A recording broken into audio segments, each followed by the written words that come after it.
It is 32 minutes past the hour, 9 o'clock. Welcome back to Sunday Live right here at Citizen Television. Vicky? All right, let's get into our discussion tonight. You have no doubt seen the first two stories of our bulletin. 44 teenagers arrested in a two-bedroom house in Mountain View Estate, and 6 minors found by police after disappearing from their homes in Komarok. Now, the two incidents have sparked a lot of debate, and we want to get some perspective on the key issues in this debate. We will engage Dr. Carol Chakua, a psychotherapist and parenting coach, and Reverend John Mark Odwor, the Director of Missions at the Anglican Church of Kenya. Thank you both for joining us tonight. Let me start with you, Reverend. You know, I was reading through a story that was talking to some of the missing girls, and, you know, they talked about how they got into that kind of behavior, drinking and smoking, and they mentioned it was peer pressure. You know, that need at this age to want to feel validated and accepted. What do you do when you're talking to a generation that craves, you know, peer acceptance over validation, say from their parents? Well, the first challenge a lot of young people go through is self-esteem. You know, you really want people to appreciate you. You want people to accept you the way you are. You want people to actually see you as a real person. The problem is that most of the people that you are looking for that validation are people who are also struggling with the same problem. So at the end of the day, two strugglers will not really give you the approval you are looking for. That's how peer pressure actually builds, because everybody wants to be appreciated, to be validated, to feel valued, feel some sense of worth. But when they don't get it from their friends, now they look for next set of people. Unfortunately, the next set of people are not exactly people who are interested in your best interest. And that's where this team comes in by giving them options and telling them, can we help you? Can we make it easy for you? And before you know it, you're either hooked up on drugs, or you're taking alcohol, or you're going to parties where they make you feel good, but it's temporary, it doesn't last. Yeah, Dr. Carol Chakua, you're a parenting coach. Let me ask you this simple question. Have we failed our children? That cannot be a yes or no answer. I think the important thing is to ask ourselves, what do we need to understand from what is going on? So number one, we have parents whose confidence and competence has really been questioned. Why? Because they're finding themselves raising children in a world that they themselves do not understand. And therefore, I believe that no parent just wakes up and decides to fail their children or not to do what they're supposed to do, because we are wired to actually nurture and take care of our children. So what we are looking at, one, is we are living in a very different context. We don't have the sort of village or community setup that really gave us a sense of belonging, that really helped us to be able to just learn from adults in our space who are clear about their rules, who are stable, they were mentally okay. So it's a number of things. It's not just a matter of failing, parents failing, but parents not having information, parents being in a space where they're not even understanding the world themselves, because it's very, very different for them. And what happens is that when you don't really understand something, you dismiss it. So what happens is also the adolescents and the teens are feeling dismissed, they're feeling not understood. And that's why I think one of the descriptions was, these parents are just analog parents. The reality is that we are living in two totally different worlds, and we need to find a way of bridging that gap if we want to be able to raise these children and provide the right environment to get them to where they need to be, that is, fulfill their purpose, have meaningful lives, and just be healthy emotionally, physically, and, you know, in the other different spaces of their lives. You know, Reverend John Mark, and we just heard Dr. Carol Chakua just allude to the village just not being there anymore. These kids are left to their own devices, pun intended. But I mean, what do we do in that case where you know, they feel my parents are analog, they don't get it, they don't understand, you know, they'd rather be with their friends who clearly are not the influences they need at this time. How do you remedy that? Well, you see, there is no manual for parenting. And the generation of parents we have are struggling with two major things. They are struggling with parenting as a responsibility, and they're struggling with their careers as their hopes and aspirations. So at the end of the day, what brings money home sometimes tend to be a priority. Now, as a result of that, the children are left on their own. And because they are left on their own, and particularly now with COVID, a lot of them have a lot of time in their hands. And because, except for the ones in private schools who are doing schooling through Zoom and whatever, most of the young people today were actually just at home, either watching TV, they are on their phones, they're doing everything on social media. Now, what we need to ask ourselves is, what can we do to work with our children in this time and age and space? Because even if a parent was digital and is not analog, the truth is, it's not guaranteed you'll understand them. The gap between the parents and the children is getting bigger and bigger and bigger. And the only thing we can be able to do is take time to do a lot of listening. As a parent, you need to take time and understand your children. That means, yes, go to work, but when you come back, find out, how was your day? What are the things you're going through? Of course, some won't tell you the whole truth, but making an inquiry opens up a door for a conversation. Most parents, when they come back, they ask either homework was done or everybody's watching TV, people are tired, they want to go and sleep. The gap keeps widening. So we need to have conversation. You know what, Dr. Chakua, Reverend John Mark just alluded to that, absentee parents. But let's face it, you know, these are tough times. We have maybe one or both parents working, they leave the house early, they come back late, they hardly interact with these kids.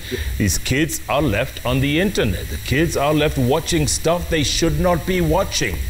I mean, how was it different from us growing up? And maybe we didn't see our parents that much, but we knew there was a presence. We knew that the parents were there somehow.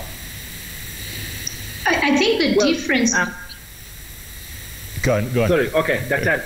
Ladies first. Yeah, the big difference between then and now, again, is the sense of community. Our parents may not have been there directly connecting with us, but there were several adults in our lives who were involved in our lives. You would go out there in the estate and you do something and word gets to your parent. So as much as we didn't like that, we knew that someone was watching over us.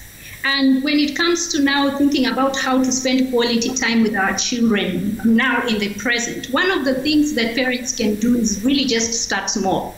Okay, just start small. You can start with those 10 minutes as long as connection has been made. And connection just means those 10 minutes, you're fully present, you're doing something that you both enjoy with your child.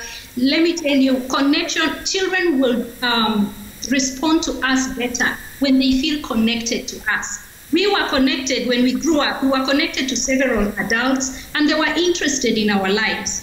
But we don't have that anymore. We can still do that, where as a parent, you actually just offer yourself 10 minutes for this child and make sure you start small and then you build it as you go. That's what quality time is. And connection is good because even research tells us that the same pathways that build, that cause addiction in the brain are the same pathways that are created when you are bonding with your child.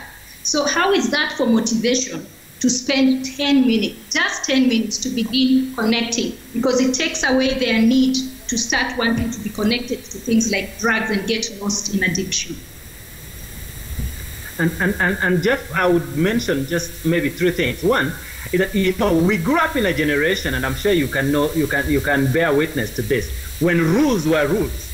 Like when your dad told you you'd be home by 5, even if you didn't have a watch, you'd be home by 5. Today we negotiate. We 5 o'clock. Why can't I come at 7? That negotiation never existed then.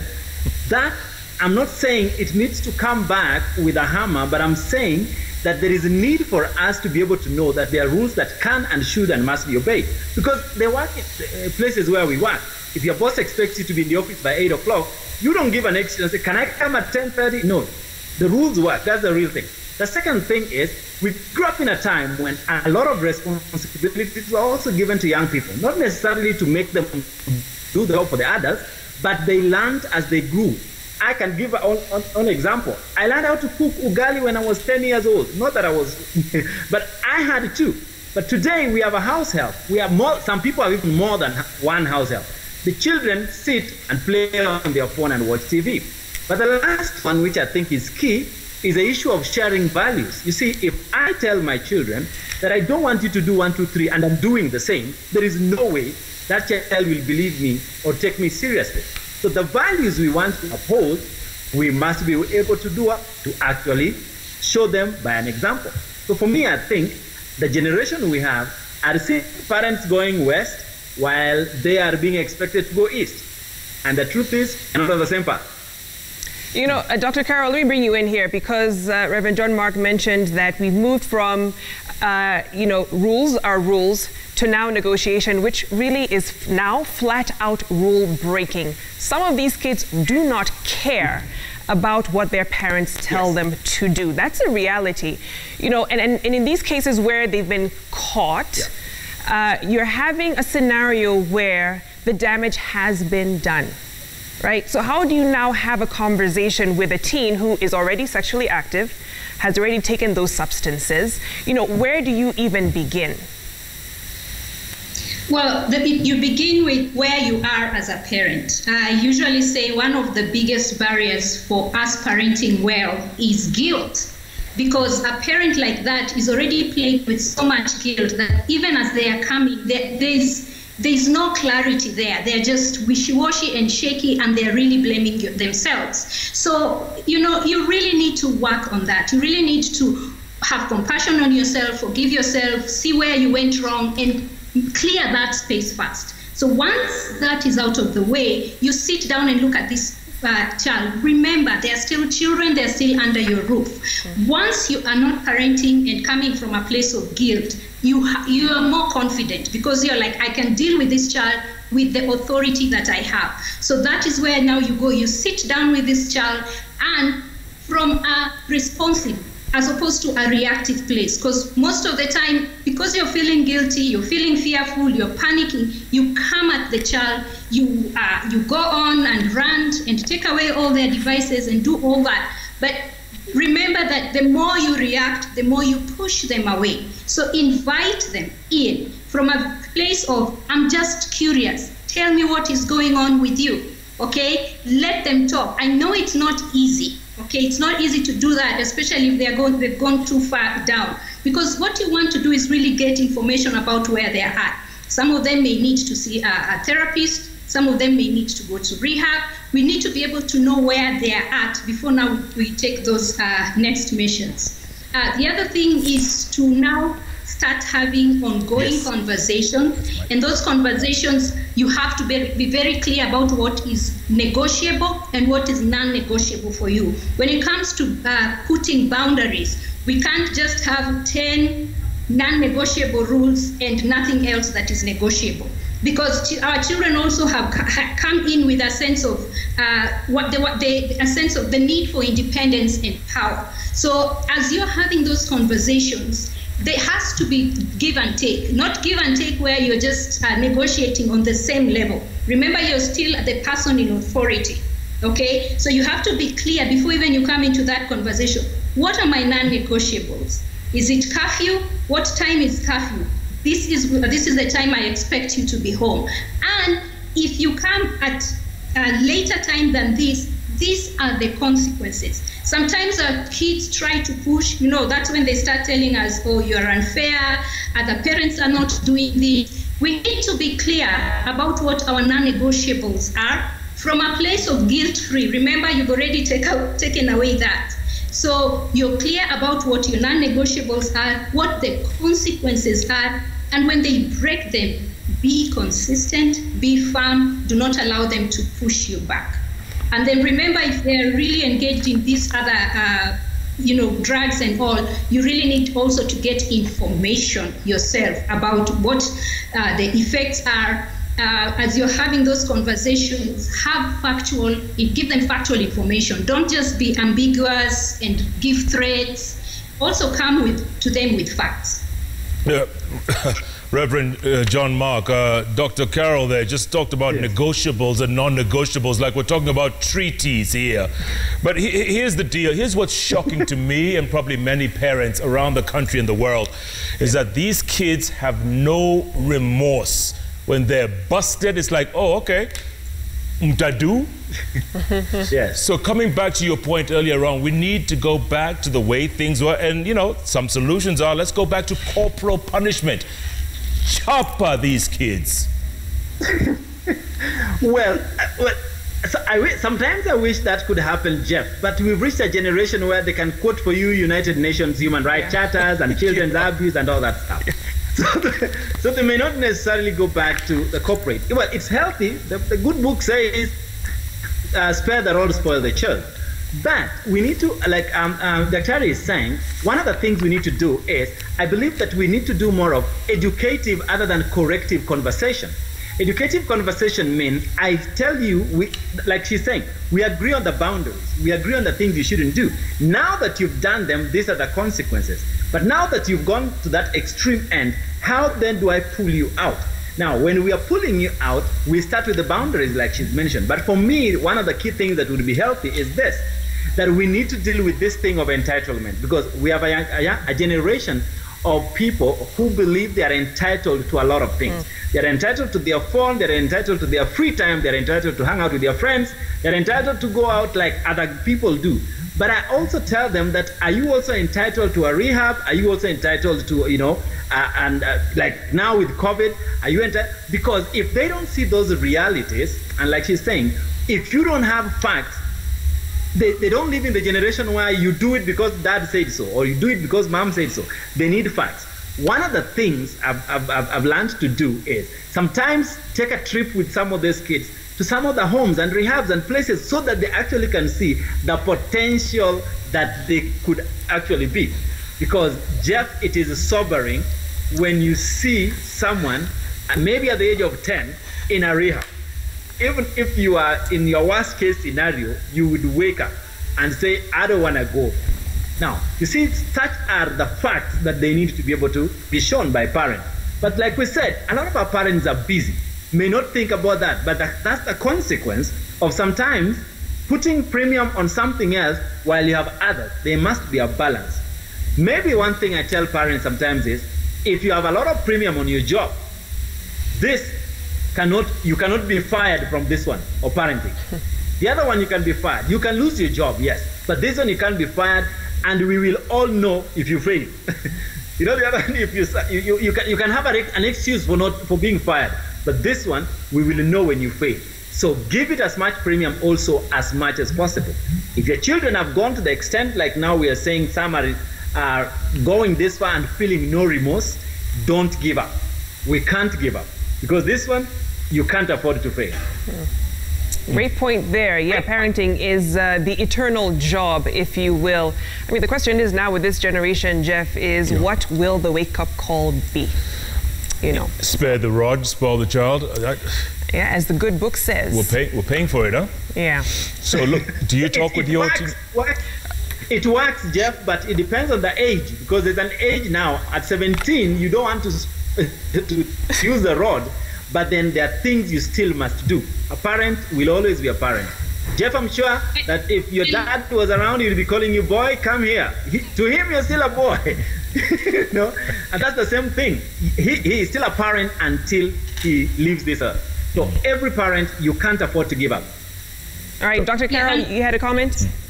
Yes, and it's really more than just thinking about the rod as a means of changing behavior. It's about you think about the environment in which you're using that rod, because you know that the rod sometimes, when it's used in anger, it drives the child to the other extreme. But it's not just the rod.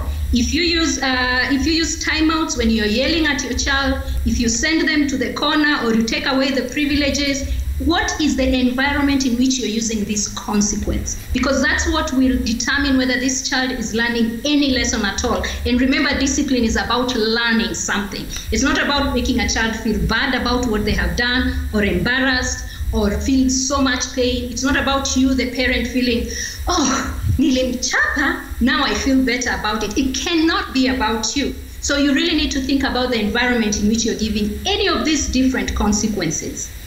Interesting. Discipline is about learning something. Yeah. All right. Absolutely. Dr. Carol Chakua, yeah, Reverend John Mark Odworth, thank you for this important conversation. We appreciate your time.